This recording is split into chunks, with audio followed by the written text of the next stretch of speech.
حسن شاذلی کا، امام حسن شاذلی۔ اب میں بات سناتا ہوں حضرت شقیق بلخی کی۔ کس کی؟ شقیق بلخی کی۔ آپ فرماتی ہیں اذا کان العالم تامیاً وللمال جامعاً فمن یقتدی الجاہل۔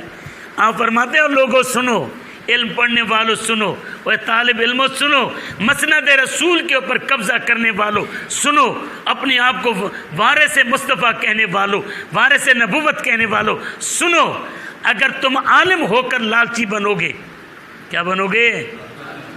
کیا بنو گے؟ کیا بنو گے؟ عالم ہو کر کیا بنو گے؟ عالم ہو کر کیا بنو گے؟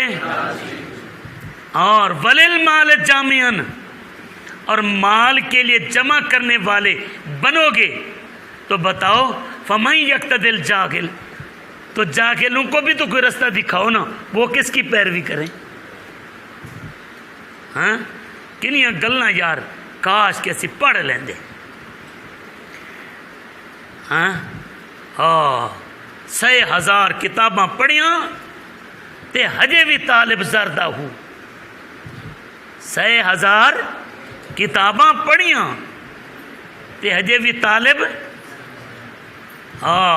فرماتی ہیں کہ اذا کان العالم تامیاً وللمال جامعاً فمن یقتدی الجاہل فبمن یقتدی الجاہل۔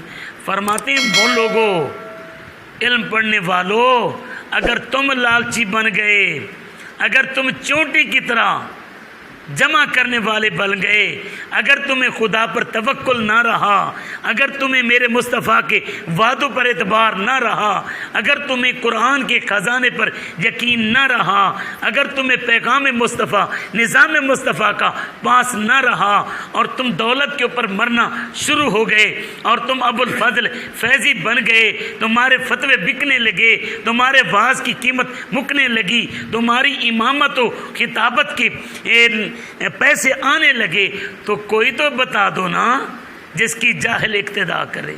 تو مقتدا بننے کے لیے ضروری ہے کہ نہ طمع، میرے مرشد فرمایا کرتے ہیں، نہ طمع، نہ منع، نہ جمع، نہ طمع، نہ منع، نہ جمع۔